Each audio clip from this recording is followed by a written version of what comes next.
வணக்கம் viewers, welcome back. இன்றைக்கி ஒரு சில கமெண்ட்ஸ் அண்ட் அதுக்கான பதில்கள் அதான் பார்க்க போகிறோம்.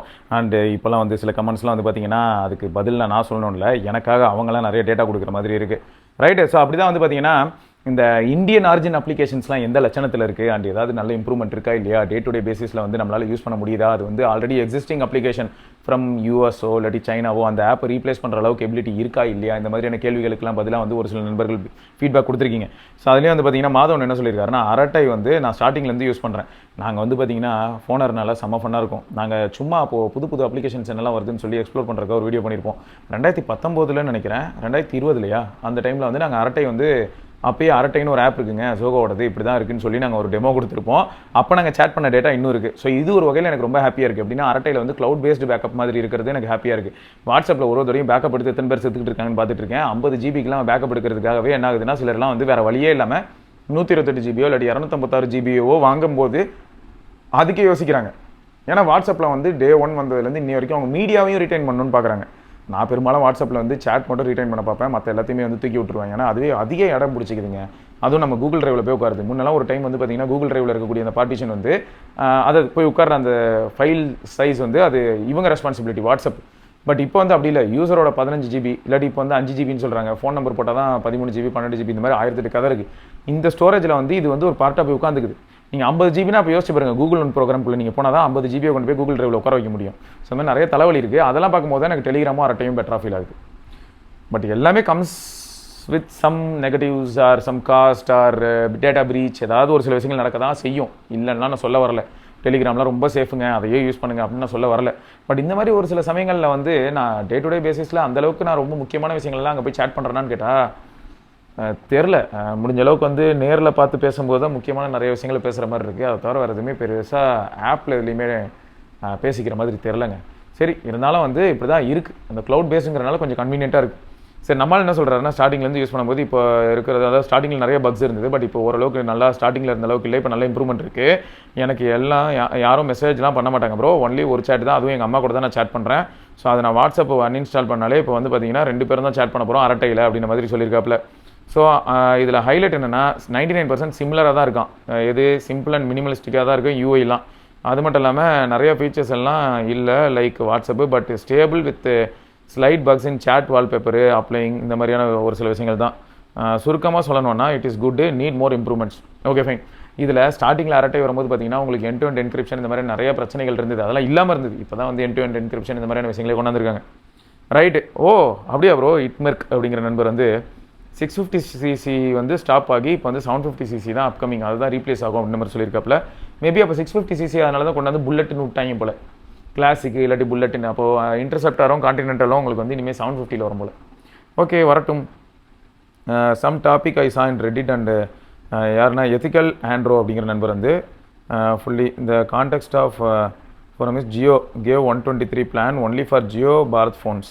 ஓ, after that he wrote about the monopoly action by Jio, which is other feature phone not available. So I complained in National Consumer Helpline and try. Super bro. Maybe உங்களை மாதிரி ஒரு சில நண்பர்கள் வந்து கம்ப்ளைண்ட் பண்ணனால இப்போ வந்து மற்ற பட்டன் ஃபோன்ஸுக்கும் அந்த ஃபீச்சர் வருதுன்னா சமல்ல. 4G capable button phones super. Apple process data in China, Vignesh Karthi சொல்லியிருக்காரு. அதான் சைனா டேட்டா சைனாலேயே, rest can be assured. Samsung வந்து பார்த்திங்கன்னா இஸ்ரேல் இன்டெலிஜென்ஸை வச்சு, சாம்சங் இன்டெலிஜென்ஸ் தானே, சரி okay. Pixel or Google are creating digital twin of person thinking என்னமோ பண்ணிகிட்டு இருக்காங்க. ஸோ ஆக மொத்தம் இந்த டேட்டாலாம் எங்கே போய் ப்ராசஸ் ஆகுது, அது கிளாரிட்டி பெருசாக இல்லைன்னு வச்சுக்கோங்களேன்.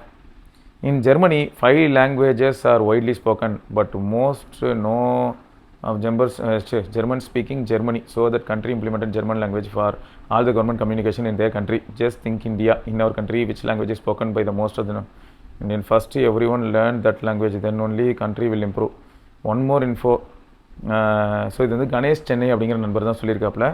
இன் Brazil most number of citizens spoke Portuguese. So Brazil வந்து declare Portuguese is their official language. First politicians stop long. Correct தான் ப்ரோ. இது எப்படி எடுத்துக்கிறதுன்னு தெரில ப்ரோ. இதை சில சமயங்களில் சிலர் தப்பாகவும் எடுத்துக்கிறாங்க. நான் என்னமோ இப்போ நான் இதை சொல்கிறேன்னே வைங்க, நான் அந்த மாதிரி ரெஃபர் பண்ணுறேன். நீங்கள் சொன்ன இதே ஸ்டேட்மெண்ட்டை நான் சொன்னேன் அப்படின்னா அவங்க எப்படி நினச்சிக்கிறாங்கன்னா நம்ம வேறு ஏதோ ஒரு லாங்குவேஜுக்கு வந்து முக்கியத்துவம் கொடுக்க சொல்கிறோம் அப்படின்னு நினச்சிக்கிறாங்க. பட் நான் எப்படி சொல்கிறேன்னா, நீங்கள் சப்போஸ் பிஸ்னஸ் பண்ணுறீங்க அப்படின்னா டிபெண்டன்சிங்கிறது ஒரு பெரிய பெயினாக இருக்குங்க இன்றைக்கி காலத்தில். Dependency creates big pain. நீங்கள் இப்போது இமேஜின் பண்ணுங்கள், நீங்கள் ஒரு சோலோ கிரியேட்டர். நீங்கள் பண்ணுற வீடியோ நீங்களே தான் யோசிக்கிறீங்க, அண்ட் உங்கள் வீடியோ நீங்களே தான் எடிட் பண்ண போகிறீங்க, நீங்களே தான் பப்ளிஷ் பண்ண போகிறீங்க, நீங்களே தான் அதுக்கு வரக்கூடிய எல்லா விஷயங்களையும் அதுக்கப்புறமும் பார்க்க போகிறீங்க. அப்படின்னும் போது என்ன ஆகிடும்னா, ஒரு ஃப்ளோக்குள்ளே நீங்கள் போயிடுவீங்க. அங்கே நீங்கள் யாரையும் நம்பி எந்த இடத்துலையும் நிற்க மாட்டீங்க. பட் இது எடிட் பண்ணுறது வேறு யாரோ எடிட் பண்ணுறாங்கன்னா, டே எடிட் பண்ணிட்டியாடா, நான் எதிர்பார்த்த மாதிரி எடிட் பண்ணியிருக்கியாடா, டே என்னடா இந்த இடத்துல இதை பண்ணி வச்சிருக்கேன், டேய் இதை ரிமூவ் பண்ணவே இல்லையா, இது எவ்வளோ முக்கியமான விஷயமாச்சே, இது யாரோ ஒருத்தரோட டீட்டெயில் லீக் ஆகிருக்கே, அதெல்லாம் எடிட் பண்ணலையா, இல்லாட்டி இதை ஆட் பண்ணலையா, இந்த இடத்துல நான் இதை ஆட் பண்ணணும்னு சொன்னேன் ஆட் பண்ணலையா. ஸோ இவ்வளோ பாருங்களேன் ஒரு டிபெண்டன்சி. அதாவது டைம் சேவ் பண்ணுறேன்ற பேரில் டைம் அதிகமாக கன்சியூம் பண்ணுற மாதிரி ஆகிடுது. இது நான் எதுக்கு சொல்ல வரேன் அப்படின்னா, நிறைய பேருக்கு தோணும், லாங்குவேஜ் பற்றி பேசுகிற நேரத்தில் எடிட்டிங் பற்றி பேசிகிட்டு இருக்காங்களா மனுஷனா அப்படின்னு. ஒன்றில் சில சமயங்களில் நம்ம பிஸ்னஸ் பண்ண போகிறோம், அதுவும் வேறு ஒரு கண்ட்ரிலே போய் பண்ண போகிறோம் அப்படின்னா, அவங்க லாங்குவேஜ் தெரியும் போது நம்மளுக்கு அங்கே வந்து அடிஷ்னல் ஆக்சஸ் கிடைக்குது. கவர்மெண்ட்டில் சொல்லலை, மார்க்கெட்டை ப்ரீச் பண்ணுறதுக்கு ஒரு சில ஃப்ளெக்சிபிலிட்டி கிடைக்குது. இது நடந்திருக்கா இல்லையான்னு கேட்டால், என் ஃப்ரெண்டுங்க, என் காலேஜ் ஃப்ரெண்டை கூப்பிட்டு வந்து ஒரு நாள் வேணால் பேச வைக்கிறேன். எங்கள் கேங்கு தான் அவன், ரொம்ப க்ளோஸ் கிடையாது எனக்கு, பட் எனக்கு க்ளோஸ் ஃப்ரெண்டுக்கு அவன் ஓரளவுக்கு ஃப்ரெண்டு. அவன் இப்போ சைனாவில் ப்ரொஃபஸருங்கிறான். டேய் இங்கேயே நீ பேப்பர் கிளியர் பண்ண மாட்டேன், இப்படி தான் சீரியஸாக அவனை பார்த்தா நாங்கள் பேசணும். ஆனால் அவன் சைனாவில் ப்ரொஃபஸராக இருக்கான். அவனுக்கு சைனீஸ் வேறு தெரியுது. சைனாவில் பையன் பட்டையை கிளப்புறான். கம்ப்ளீட் டிரான்ஸ்ஃபர்மேஷனுங்க. இங்கே இருக்கும்போது அவன் எப்படி இருப்பான்னா, ஒரு லாஸ்ட் பெஞ்ச் கைன்னு யாரையுமே அண்டர் எஸ்டிமேட் பண்ணக்கூடாது. நானும் 2 வருஷம்லாம் லாஸ்ட் பெஞ்சிலே உட்காந்துருக்கேன், மிடில் பெஞ்சிலே உட்காந்துருக்கேன், ஃப்ரண்ட் பெஞ்சிலே உட்காந்துருக்கேன். அதனால் எதை வச்சு நம்ம முடிவு பண்ண முடியாது. ட்விஸ்ட் என்னென்னா, லாஸ்ட் பெஞ்ச் காயினா எப்படி சொல்லுவாங்க, அது படிக்காதுங்க, சும்மா வாய் உதார் விடும், அந்த மாதிரியான ஒரு கேரக்டராக பார்க்கப்பட்ட ஒருத்தன் தான் இப்போ இப்படி இருக்கான். ஸோ லாங்குவேஜ் அடிஷ்னலாக கற்றுக்கும் போது என்ன ஆகுதுன்னா, சில விஷயங்கள்லாம் அடிஷ்னலாக ட்ரிகர் ஆகுதுங்க. நான் சொல்கிறது வந்து ஈகோ அது இல்லைங்க, பிரெயினில் வந்து ஒரு சில ப்ராசஸிங் பவர் அடிஷ்னலாக ட்ரிகர் ஆகிற மாதிரி இருக்குது. இப்போ நான் இங்கிலீஷில் ஒரு சில விஷயங்களை சொல்லணும் அப்படின்னு நினைக்கிறேன்னா, ஃபஸ்ட்டு என் மைண்ட் வந்து அதை தமிழில் போட்டு அப்புறம் ப்ராசஸ் பண்ணி அது இங்கிலீஷ்க்கு ஃபாஸ்ட்டாக எல்லாத்தையும் பண்ணி அப்படியே கொண்டு வர வைக்கிறதே தவிர, அப்படியே ஃப்ளூயண்ட்டாக அப்படியே ஃப்ரம் த ஸ்க்ராட்ச் நான் யோசிக்கிறதே இங்கிலீஷ்லலாம் வரலைங்க. அப்படி தான் எனக்கு இருக்குது. மேபி ஒரு சிலர்லாம் வந்து பார்த்தீங்கன்னா, அடுத்தடுத்த லாங்குவேஜை கற்றுக்கும் போது அந்த லாங்குவேஜ்லேயே யோசிக்கிற அளவுக்கு நீங்கள் திறன் படைத்தவர்களாக இருந்தால் வேறு லெவல், உங்களுக்கு ஒரு சல்யூட். அந்தளவுக்கு நீங்கள் மாசாக இருக்கீங்கன்னு அர்த்தம். அப்போ உங்களோட ஐக்யூ இல்லாட்டி உங்களோட பிரெயினோட ப்ராசஸிங் பவர் அந்தளவுக்கு நல்லா இருக்குது. அப்போ நான் என்னோடது இவ்வளோ தான், என்னால் இவ்வளோ தான் பண்ண முடிஞ்சிருக்கு அப்படிங்கிறத நான் புரிஞ்சிக்க முடியும். ஸோ இதுதான் இப்போ என்ன ஆகுதுன்னா, இப்போ நான் இப்போது நார்த்தில் போய் ஒரு பிஸ்னஸ் பண்ணோம் அப்படின்னு நினைக்கிறேன்னா, யாரோ ஒருத்தரை வந்து மீடியேட்டராக வச்சு நம்பி தான் நான் பண்ண வேண்டியதாக இருக்கும். அவர் நியாயமான ஒருத்தராக இருந்து அவர் எல்லாத்தையும் ரொம்ப எத்திக்கலாக மாரலாக நல்லவராக இருந்தார்னா என்னோட பிஸ்னஸ் எந்த பிரச்சனையும் இல்லாமல் ரன் ஆகிறதுக்கு அவர் ஒரு பெரிய தூணாக இருப்பார். பட் அப்படி இல்லாமல் இவனுக்கு நல்லா தெரிய போகுது, நம்ம அடியில் அப்படியே அடிப்போம், அந்த சைடில் ஒருத்தர் 100 ரூபா சொல்கிறாரு, இந்த வேலையெல்லாம் முடிக்கிறதுக்கு 100 ரூபா சொல்கிறாருன்னு வைங்களேன். சார் வேலையை ஆரம்பிக்கிறதுக்கு 100 ரூபாயா சார் அப்படின்னு அவன் என்கிட்ட சொன்னால் நான் என்ன பண்ணுவேன்? சரி நான் 100 ரூபா கொடுத்துட்றேன், வேலையை ஆரம்பிச்சிடுறாங்க. அவர் மொத்த வேலையும் முடிச்சிட்டே கிளம்பிடுவார். சார் மொத்தமாக முடிக்கிறதுக்கு அதுக்கப்புறம் ஒரு 100 ரூபா கேட்டாங்க சார். அப்போ என்ன ஆகுதுன்னா, நான் திரும்பி 100 ரூபா கொடுப்பேன் வேறு வழி இல்லாமல். அந்த 100 ரூபாய் நடுவில் இருந்தார் பார்த்தீங்களா ஒருத்தர், அவர் வாங்கிட்டு போயிடுவார். ஸோ இப்படி ஆக வாய்ப்பு இருக்குது. ஸோ அதனால் எல்லாமே தெரியும் போது, இல்லாட்டி நம்பிக்கைங்க, ஃபஸ்ட்டு நம்பிக்கை. இந்த காலத்தில் யாருங்க நம்பிக்கைக்காக வாழ்கிறாங்க சொல்லுங்களேன்?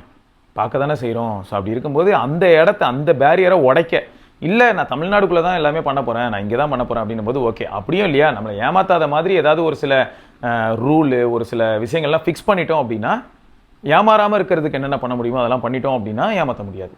இப்போ ஒரு கடையில் மொத்தம் 100 பொருள் இருக்குங்க, 100 பொருளும் விற்றா பில்லு என்ட்ரு ஆகியே ஆகணும்.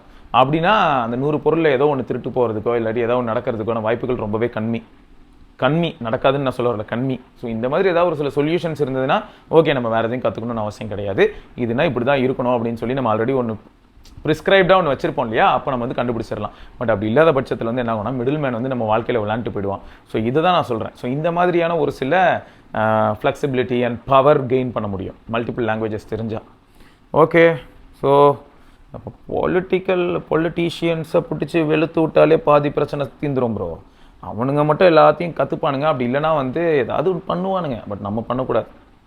ஓகே, ஸோ அடுத்து ரொம்ப தேங்க்ஸு டைம் ஸ்டாம்ப் போடுறதுக்கு. எஸ், டைம் ஸ்டாம்ப் வந்து ஒரு வகையில் பார்த்தீங்கன்னா ஏஐ வச்சும் போடலாம். அண்ட் ஏஐ மெருகேற்றணும் ப்ரோ. ஏஐ வச்சு நீங்களும் ட்ரை பண்ணி பாருங்கள். ஏஐ வச்சு நாங்கள் ட்ரை பண்ணியிருக்கோம், நிறைய தடவை ஃபெயிலியர்லாம் கூட இருக்குது. பட் அதை மெருகேற்றுறதுக்கு அது கூட கொஞ்சம் நேரம் டைம் ஸ்பெண்ட் பண்ண வேண்டியதாக இருக்கும். அதுக்கு ஒரு சில டேட்டா பேஸ் ரெடி பண்ணணும், அதை வந்து நம்ம ட்ரெயின் பண்ணணும். How to train your AI, அந்த மாதிரி ஒரு கிளாஸ் எடுக்கலாம். ஸோ அந்த மாதிரிலாம் பண்ணால் ஆட்டோமேட்டிக்காக அதெல்லாம் கிரியேட் பண்ண முடியுது ப்ரோ. பட் எரர் வருது, அப்பப்போ எரர் வரும், திரும்ப அதை நாங்கள் ஃபிக்ஸ் பண்ணணும், அதுக்கு ப்ராம்ப்ட் ரெடி பண்ணணும், அதெல்லாம் நடக்குது. அப்புறம் அது பியூரா எக்ஸுக்கு ஆன்சர் இல்லை, இது ஆப்பிள் ஐஃபோன் ஃபோல்டுக்கு. அப்படியா? ரைட், இந்த சாம்சங் ஒன்றும் பண்ண முடியாது. கரெக்ட் தான் சஞ்சன் ப்ரோ, வந்து ஒன்றும் பண்ண முடியாது. அது மொத்தம் சாஜன் எஸ்ஜே அவர் சொல்கிற மாதிரி இந்த சாம்சங் பையன் என்ன பண்ணுவான் தெரியுமா, அங்கே ஆப்பிள் அல்ட்ரா வருதுங்க, அது இப்படி தான் வருது, அதனால் நானும் ஒன்று பண்ணுறேன் அப்படின்னு பண்ணாலும் பண்ணுவானே தவிர பியூரா எக்ஸல் உனக்குலாம் நான் காம்படிஷன்லாம் கிடையாதுரா அப்படின்ற மாதிரி தான் மென்டாலிட்டி இருக்குது. அதாவது ஆப்பிள் தான் பண்ணால் சாம்சங் பண்ணுறான். Please don't talk about CBSE scamming the new system which do டாக்கா. ஓகே ஓகே, என்ன பண்ணிட்டாங்க, நியூ மார்க்கிங் சிஸ்டம் ஹியூஜ் பிளண்டரா made by CBSE, many students failed this year and revaluation easily hacked by the 19-year-old மேனா. என்னையா இதெல்லாம், அண்ணா university scan தெரியுமாவா? ஐயோ, இது இன்னும் பெரிய பிரச்சனையாக இருக்கே இந்த எஜுகேஷன் சிஸ்டம். தெரில, பிரச்சனை மட்டும்தான் எல்லாருக்கும் வருதுன்னு மட்டும் எனக்கு புரியுது. என்ன சொல்கிறாரு, இந்த இன்ஜின்லாம் கேடிஎம்மோட கம்பேரே பண்ணக்கூட, கேடிஎம்மில் சிங்கிள் சிலிண்டர்லேயே பட்டையை கலப்புறான். ஆரி 650cc இன்ஜின் தான், பட் அடுத்த கேடிஎம்னு சொல்கிறதெல்லாம் ரொம்ப தப்பு ப்ரோ. ஆரியன் கேடிஎம்மை கம்பேர் பண்ணல ப்ரோ. முன்னாடி கேடிஎம் டியூக் தான் வச்சு ரேஷ் டிரைவ் பண்ணாங்க. இப்போ ஆமாங்க கான்டினென்டல் ஜிடி வச்சு நான் லைவாக பார்த்தேங்க. பெருங்களத்தூரில் இரும்புலியூர் பிரிட்ஜில் மனசாட்சியில் அதை கட்டெல்லாம் அடிச்சுட்டு போகிறாங்க. லைட்டாக ஒரு இடத்துல ஒரு ஜெர்க்குனா போதும். எப்படின்னா அந்த சைடில் வந்து ஒரு மெட்டல் ஃபென்சிங் வேறு அடிச்சிருப்பாங்களே, ஃபென்ஸ் கூட இல்லை மெட்டல் அடிச்சிருப்பாங்க தெரியுமா அந்த ஹைவேஸ்க்கெலாம். அந்த மெட்டலுக்கும் பஸ்ஸுக்கும் இடையில கேப் வந்து அவ்வளோ கம்மியான கேப்புங்க. அந்த கேப்பில் பூந்து போகிறாருங்க. எனக்குலாம் அப்படியே அள்ளு விட்டுருச்சு. நான் வந்து 350 கிளாசிக்கில் வந்துக்கிட்டு இருக்கேன் பொறுமையாக. அதெல்லாம் பார்த்து அரண்டுட்டேன். அப்போ நான் அன்றைக்கி தான் ஷோ வந்து விக்கி சொல்கிறான், இந்த மாதிரி தான் ஓட்டுறாங்க நிறைய பேர் 650cc இப்படி ஓட்டுறாங்க, ஆக்சிடென்ட் ஆகுதுன்னு. அப்படியே லைவாக பார்த்தேன். ஸோ அது வந்து கொஞ்சம் கோளாறாக தான் ஓட்டுறாங்க. Okay okay okay nice. ஆனால் சீரியஸாகவே நம்ம ஆளுங்க கொஞ்சம் கோளாறு தாங்க. இவங்களெல்லாம் எப்படி ஃபிக்ஸ் பண்ண போகிறோன்னு நமக்கே தெரில. இஷ்டத்துக்கு வண்டி எடுத்து ஓட்டிக்கிட்டு இருக்காங்க. எங்கே போய் முடிய போகுதுன்னு தெரில. ஓகே, தர்ஷினி அப்படிங்கிறவங்க என்ன கேட்டிருக்காங்கன்னா, அங்கிள் நீங்கள் எப்படி நோக்கியாவோட ஓல்டஸ்ட் டிவைஸ்லாம் வாங்குறீங்க? நான் என் கிராண்ட்பா வீட்டில் ஒரு நோக்கியாவோட ஓல்டு டிவைஸ் மெயினாக N95 வேணும். ஓகே, ஆக்சுவலாக ப்ராப்ளம் என்னென்னா, நான் இப்போ ஒன்று ட்ரை பண்ணேன். அந்த விண்டேஜ் அரேனான்னு ஒன்று ஒரு கடை, அது டெல்லியில் இருக்குது, பட் ரொம்ப காஸ்ட்லியாக இருக்குங்க. நீங்கள் அதில் வாங்க முயற்சி பண்ணிங்கன்னா 10,000 15,000 இப்படி தான் சொல்கிறான் நிறைய ஃபோன்ஸை. N91 வந்து 16,500 17,000 சொன்னான். கொஞ்சம் அதிகம் தான், கொஞ்சம் இல்லை. நிறைய பேருக்கு அது வந்து நான் இன்றைக்கி கரண்ட் 2 ஃபோனை வாங்கிட்டு நிம்மதியாவது இருப்பேன், அதில் 2G சிம் மட்டும் தான் வேலை செய்யும், ஏன் அப்படி பண்ணுறீங்கன்னு நீங்கள் கேட்கலாம், நியாயம் தான். பட் ஒரு சில கடைகள் இப்படி தான் காஸ்ட்லியாக இருக்குது, பட் பொருள் நல்லா இருந்ததுன்னா சந்தோஷம் அப்படின்னு பார்க்கலாம். வேறு ஒரு சில இடங்களில் வந்து காஸ்ட் கம்மி மாதிரி இருக்கும். அது என்ன இடம்னா, போர்டு ஒரிஜினலாக இருக்கும், பட் பாடி எல்லாமே டூப்ளிகேட்டாக இருக்குது. ஸோ இந்த பெயினையும் நீங்கள் ஞாபகம் வச்சுக்கோங்க. Same applies to AliExpress, Alibaba, அதில் நீங்கள் வாங்கினீங்கனாலும் போர்டு ஒரிஜினலாக இருக்கும், பாடி டூப்ளிகேட்டாக இருக்கும். நான் N9 மாதிரியான டிவைஸ் வாங்கும்போது கூட எனக்கு வந்து ஃபஸ்ட் காப்பி பாடி இருந்தது, உள்ள போர்டு மட்டும் ஒரிஜினல். ஸோ இதில் நிறைய ப்ராப்ளம்ஸும் இருக்குது. எப்படின்னா வந்து டொக்குன்னு ஒரு சவுண்ட் வரும், இல்லாட்டி அந்த கிளிக் ஒரு மாதிரி அந்த டியூரபிளான ஒரு ஃபீலே இருக்காது, ஃபினிஷிங் சரி இருக்காது. எங்கேயாவது ஒரு பட்டன் அழுத்தினா ஃபோன் வேறு எங்கேயோ ஒரு சத்தம் கொடுக்கும். ஸோ இந்த மாதிரியான ப்ராப்ளம்லாம் இருக்குங்க. ஸோ அதனால் அதை ஞாபகம் வச்சுக்கோங்க. OLSல ஒரு சிலர்கிட்ட ஜென்யூனான ப்ராடக்ட் கிடைக்கும், பட் ஜென்யூனான ப்ராடக்ட் கிடைக்கிறது அப்படின்னா இந்தியாவிலே உள்ள ப்ராடக்ட்டோ இல்லை அப்ராடில் உள்ள ப்ராடக்ட்டோ கிடைக்குது அப்படின்னா அது ஒரு வேஸ்ட் மாதிரி தான் அவங்க கொண்டு வந்திருப்பாங்க. ஆல்ரெடி யாராவது யூஸ் பண்ணியிருப்பாங்க, கீபேட் தேஞ்சிருக்கும், இப்படிப்பட்ட கண்டிஷனில் தான் கிடைக்கும். அதுதான் வந்து ஜென்யூன் ப்ராடக்ட். இன்றைக்கி டேட்டுக்கு அன்பாக்ஸே பண்ணாமல் சீல்டு யூனிட்டே கிடைக்குது அப்படின்னா திரும்பி கிரேசியான ப்ரைஸிங்காக இருக்கும். 15, 20, 25, 30ன்னு சொல்லுவாங்க பேஸ்ட் ஆன் மாடல். ஸோ அதனால் இதுதான் சேலஞ்சு.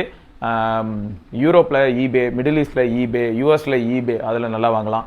அண்ட் சைனாவில் AliExpress, அலிபாபாவில் வாங்கலாம். அண்ட் எப்போயாவது தான் ஜென்யூனான ப்ராடக்ட்ஸ்லாம் வந்து சைனாவில் கிடைக்கும். மெஜாரிட்டி போர்டு ஜென்யூனாக இருக்கும், பட் பேனல் இப்படி தான் இருக்கும், ஞாபகம் வச்சுக்கோங்க. நம்மளுங்க யார் மீ டூ லுக்கிங் ஃபார் தட்டா? ஓகே பார்த்துக்கோங்க. ஜெமினி இன்டெலிஜென்ஸ்லாம் அந்தளவுக்கு எல்லாருக்குமே யூஸ் ஆகுதான்ற ஒரு கேள்வி வருது இல்லை ப்ரோ. ஸோ அதனால தான் டோனி அப்படிங்கிற நண்பர் தான் கேட்டிருக்காரு. 10ஏல ஜெமினி இன்டெலிஜென்ஸ்லாம் அந்த அளவுக்கு இருக்காது. எஸ் எக்ஸாக்ட்லி அந்த அளவுக்குலாம் இருக்காது. 10 Proல தான் இருக்கும். அதில் தான் 16GB RAM இருக்குது. அண்ட் ஓவரால் உங்களுக்கு ப்ராசஸிங்லேருந்து எல்லாமே G5 அப்படிங்கிறனால லேட்டஸ்ட்டு. ஸோ இந்த அட்வான்டேஜ் எல்லாமே 10 Proல தான் இருக்கும். பட் எவ்வளோ பேர் ப்ரோ ஜெமினிக்காக வாங்குறாங்கன்னு நினைக்கிறீங்க? பட் இப்போ நான் வந்து நார்மலான பேசிக்கான ஒரு சில ஃபீச்சர்ஸு, எனக்கு அட்ட கிளான்ஸு, இந்த மாதிரியான விஷயங்கள் அண்ட் லாக் ஸ்க்ரீனில் பார்க்கக்கூடிய ஒரு சில அப்டேட்ஸு, இது எல்லாமே எனக்கு 10ஏல நல்லா தான் வருது. பெரும்பாலும் மெஜாரிட்டி ஆஃப் த கன்சியூமர்ஸ் இது தான் பண்ணுவாங்க இல்லையா? ஸோ அவங்களுக்கு வந்து 10 years more then enough. But ரொம்பவே நீங்கள் வந்து AI ட்ரிவனாக யோசிக்கிறீங்க அப்படின்னா நீங்கள் ப்ரோ மாடல் போகிறது தான் பெட்டர். ஃபேக்ட் தான். Second handle Vivo X200 with neat condition வாங்கலாமா? கண்டிப்பாக வாங்கலாம். ஆனால் பில்லு எல்லா விஷயத்தையும் வாங்கிக்கோங்க. இப்போ என்னாச்சுன்னா, என் ஃப்ரெண்டுக்காக S25 இங்கே கிடக்குதுங்க, இன்னும் அன்பாக்ஸ் பண்ணணும்னு சொல்லி நான் இங்கேயே வச்சிருக்கேன். அநேகமாக நாளைக்கு கால் பண்ணி நான் அசிங்கமாக திட்ட போகிறான். சாம்சங் கிட்டேருந்து வந்தது இந்த S25. அது அவன் வாங்கினது. எக்ஸ்சேஞ்சுக்கு வந்து S21 FE எக்ஸினாஸ் மாடலில் எக்ஸ்சேஞ்ச் போட்டான். 9,500க்கு எடுத்தாங்க. இதுவே கேஸு அதாவது சார்ஜரு ஸ்க்ராட்ச் எல்லாம் கம்மியாக இருந்தால், அதில் ஸ்க்ராட்ச்லாம் பெருசாக இல்லை தான், பட் இத்தனை வருஷத்தில் யூசேஜ் மார்க் மாதிரி ஒரு சிலது இருக்கும்ல, 3.5 வருஷமாக யூஸ் பண்ணப்பட்ட ஃபோனு. ஸோ அதனால் அவங்க வந்து 9,500க்கு அதை எடுத்துக்கிட்டாங்க. எது S21 FE. கேஷிஃபைலேருந்து தான் வந்து எடுத்தாங்க. கேஷிஃபைலேருந்து வந்தவங்க என்ன சொன்னாங்கன்னா பில்லு கொடுங்கன்ட்டாங்க. அந்த S21 நல்லா ஒரு ஃப்ரெண்ட் வந்து அமேசான் வழியாக தான் வாங்கியிருந்தானா. ஸோ அமேசானில் இன்வாய்ஸ் இருந்தது, டவுன்லோட் பண்ணி அனுப்பிட்டான். நானும் அதை அவங்களுக்கு அனுப்பிட்டேன். இது எதுக்காக பண்ணாங்க அப்படின்னு பார்த்தீங்கன்னா, திருட்டு ஃபோன் நிறையா வருதாங்க கேஷிஃபைக்கு. யூஸ்டு மார்க்கெட்னு சொல்லிட்டு யாராவது வந்து நான் ஃபோனை விற்கிறேன் அப்படின்னு சொல்லிட்டு இவங்க பாட்டு கேஷிஃபைல போட்டு வித்துடுறாங்க. அப்புறமா போலீஸ் வந்து கால் பண்ணி எப்போ ஃபோன் எடுத்துகிட்டு வைப்பாங்கிறாங்களாம். ஸோ திருட்டு ஃபோன் அதிகமாக வருது. ஸோ அதனால் நீங்கள் செகண்ட்ஸ் மார்க்கெட்டில் எந்த கடையில் வாங்கினாலுமே பில் இல்லாமல் எந்த பொருளும் வாங்காதீங்க. அவங்க கடையோட பில்லு ஒன்று தேவை. ரெண்டாவது, ஆல்ரெடி இந்தியாவில் லான்ச் ஆன மாடல் இந்தியன் மாடலாக இருந்ததுன்னா இந்தியாவில் வாங்கியிருக்காங்க இல்லையா, அதுக்கான பில்லாவது தேவை. இதெல்லாம் தெரியாமல் வாங்குறது கொஞ்சம் ரிஸ்க். இந்த மாதிரி தான் இப்போதைக்கு இருக்குது seconds market. So please be உஷாரு, அதான் சொல்லணும்னு நினச்சேன். Okay right. அப்புறம் ஆனால் ஒருத்து தான் இந்த விவோ, ஓப்போ, ஏன் ஷாமி எல்லாரையும் நான் எந்த விதத்தில் பார்த்து கொஞ்சம் பயப்படுறேன்னா, அடுத்தடுத்த அப்டேட்டில் சில சமயங்களில் ஃபோன் வந்து கொஞ்சம் மோசமாகுது. OnePlusலையும் பார்த்துருப்பீங்க, ரியல்மிலையும் பார்த்துருப்பீங்க. எல்லாருமே வந்து அடுத்தடுத்த அப்டேட்டில் திடீர்னு பார்த்தா ரொம்ப நல்லா இருக்குது, திடீர்னு பார்த்தா தலைகீழமாக இருக்குது. ஸோ இந்த ஒரு பிரச்சனையை வந்து நான் யோசிக்க வேண்டியதாக இருக்குது. ஸோ அதனால தான் பயமாக இருக்குது. இப்போ X200 நிஜமாவே நல்லா இருக்குது அப்படின்னா நான் சந்தோஷப்படுறேங்க. நீங்கள் வாங்கி நீங்களும் என்ஜாய் பண்ண போறீங்கன்னு சந்தோஷப்படுவேன். பட் அடுத்தடுத்து வந்து அப்டேட்டில் கொஞ்சம் ஸ்லோ ஆகிடுச்சு, இல்லாட்டி பெயிண்ட் அடிக்குது, இந்த மாதிரி ஏதாவது ப்ராப்ளம் இருந்தால் ஸோ அதையும் என்கொயர் பண்ணிட்டு வாங்குங்க. நத்திங் ஃபோன் 3 S25 எனக்கு வந்து எப்படி தோணுதுன்னு பார்த்தா, பிகர் டிஸ்பிளே வேணும், பெட்டர் பேட்டரி லைஃப் வேணும், மேக்ரோ எடுப்பேன், போர்ட்ரேட் எடுப்பேன், ஓரளவுக்கு என்ன சாட்டிஸ்ஃபை பண்ண போதும். இப்போலாம் சொன்னால் நத்திங் ஃபோன் 3 16,512 வாங்க முடியும். 40K based on card offer என்னன்னு நீங்கள் செக் பண்ணி வாங்கிக்கலாம். S25 அது ஒரு யூனிக்கான ஃபீல், ரொம்ப லைட் வெயிட்டாகவும் குட்டி காம்பேக்டான ஒரு பியூட்டிஃபுல்லான ஃபோன் S25. பட் அதில் காம்ப்ரமைசஸ் இருக்குது. எப்படின்னு பார்த்தீங்கன்னா திடீர்னு ஹீட் ஆகலாம், பேட்டரி லைஃப் எதிர்பார்த்த அளவுக்கு வராமல் போகலாம். ஸோ இந்த மாதிரியான ப்ராப்ளம்ஸ் வந்து S25 நீங்கள் எதிர்பார்க்கலாம். இதுவே 10A போனீங்கன்னா பேட்டரி லைஃப் ஓரளவுக்கு பரவாயில்ல, எப்பயாவது அக்கேஷனலாக வார்ம் ஆகிறதுக்கான பாசிபிலிட்டி அதிகம். மற்றபடி மீதி 2 ஃபோன் அளவுக்கு இது பவர்ஃபுல்லான ஃபோன் கிடையாது. ஸோ இந்த மாதிரி ஒரு சில காம்ப்ரமைசஸ் இருக்கும். இதில் உங்களுக்கு என்ன எது நீங்கள் யோசிச்சுக்கோங்க. எனக்கு என்னமோ இந்த 3 ஃபோனை பார்க்கும்போது நத்திங் வந்து அவங்களோட சாஃப்ட்வேர் சைடில் கொஞ்சம் கோளாறாக தான் இருக்காங்க. நிறைய பசங்க நம்ம பசங்களே திட்டி வச்சுருந்தாங்க. போக போக வர மாமியாக கழுத போகலானால மாதிரி தான் இவனோட அப்டேட் லட்சணம் இருக்குது ப்ரோ. வரும்போது இருந்தது, அப்புறம் இம்ப்ரூவ் பண்ணுறேன்றான், அப்புறம் பார்த்தா கிராஜுவலாக டிகிரேட் ஆகுது அப்படின்னு சொல்லியிருந்தாங்க. ஸோ அது ஒரு பாயிண்ட் யோசிக்க வேண்டியது இருக்குது. இருந்தாலும் இப்போ விற்கிற ப்ரைஸ் எல்லாம் வச்சு பார்க்கும்போது நத்திங் ஃபோன் 3 மேக்ஸ் மோர் சென்ஸ் அப்படின்னு தோணுது. ஐயா நத்திங் கொஞ்சம் பார்த்து பண்ணுங்கள், நல்ல நல்ல அப்டேட்ஸாக கொடுங்க. ஃபோன் 3 யூசர்ஸ் உங்களுக்காக குடி பிடிக்கிறதுக்கான வாய்ப்பு இருக்குது. ஏன்னா இன்றைக்கி மார்க்கெட்டில் 45,000 ரூபாய்க்கு இருக்கிற ஃபோன்ஸ் எல்லாம் பார்க்குறதுக்கு வேல்யூ ஃபார் மணியாகவே தெரியலை. 80,000 ரூபாய்க்கு நீங்கள் ப்ரைஸ் பண்ணது ஜோக்கு தான். இருந்தாலும் இப்போ 40,000 45,000 ரூபாய்க்கு 512GB கிடைக்கிறத பார்க்கும்போது ரொம்ப சந்தோஷமாக இருக்குது. 8s Gen 4 பேஸ்டு ஃபோன் இப்போ கூட 6D6 43,000 ரூபாய்க்கு தான் வித்துக்கிட்டு இருக்கு. ஸோ அதனால் நீங்கள் கொஞ்சம் பார்த்து அப்டேட்ஸ் கொஞ்சம் நல்லா புஷ் பண்ணிங்கன்னா ஃபோன் 3 யூசர்ஸ் உங்களுக்காக பெரிய சப்போர்ட்டாக வருவாங்க. பார்த்து பண்ணி விடுங்க. அப்புறம் கண்டென்ட் டே பை டே டிப்பாயிட்டே போதா? ஓ மை காட், என்ன பண்ணுறதுன்னு தெரியலையே. இதுக்கு ஏதாவது வழி இருக்கான்னு பார்க்குறேன். கண்டென்ட் டே பை டே என்னால் அவ்வளோதான் முடியுது போல். என் லட்சணம் பார்ப்போம், இம்ப்ரூவ் பண்ண முடியுதான்னு. ரைட்டுங்க. ஸோ தொடர்ந்து நம்ம இன்னொரு பதிவில் சந்திப்போம். அதற்கு விடைபெற்றுக் கொள்வது சிவபரணி.